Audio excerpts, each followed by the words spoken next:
Tome 7, du 26 avril 1906. Jésus préfère que Louisa demeure en paix avec lui, sans être importunée par certaines gens qui lui montrent des châtiments.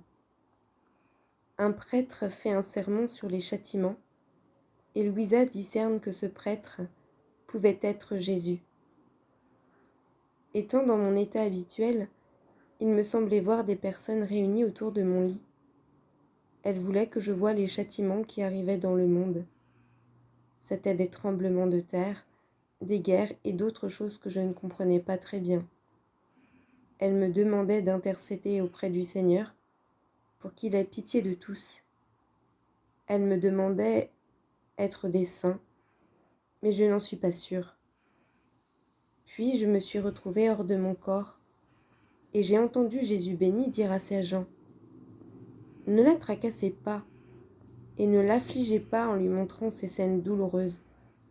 Laissez-la en paix avec moi. » Ils partirent, et je continuai à penser à ce qui arrivait de par le monde. Pendant que j'étais encore hors de mon corps, j'ai vu un prêtre faisant un sermon sur les tremblements de terre et les autres événements que j'avais vus.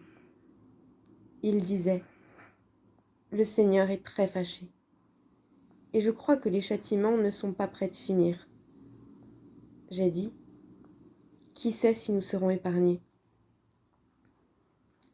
Le prêtre était si ému que je pouvais sentir son cœur battre très vite, et ces battements se répercutaient dans mon propre cœur.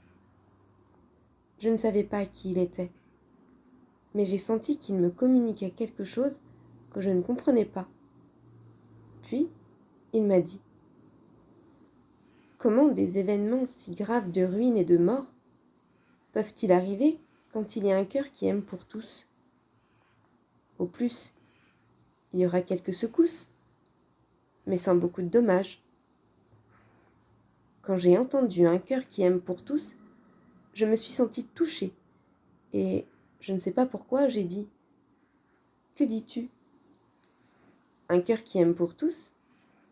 Non seulement un cœur qui aime pour tous, mais qui souffre, qui remercie, qui adore et qui respecte la sainte loi pour tous. Je ne considère pas qu'on ait de l'amour vrai envers des personnes si on ne leur donne pas l'amour et la satisfaction dont elles ont besoin. » Pendant qu'il m'écoutait, le prêtre devint plus ému et plus enflammé. Il vint plus près de moi avec un fort désir de m'embrasser. J'étais effrayée et je ressentis de la peine d'avoir ainsi parlé. Mon cœur, influencé par ces battements, battait même plus fort que le sien. Le prêtre changea d'aspect et il me sembla qu'il était notre Seigneur. Mais j'en ne suis pas sûre. Alors que j'étais incapable de résister à ses embrassements, il me dit : « Chaque matin, je viendrai te voir et nous déjeunerons ensemble. »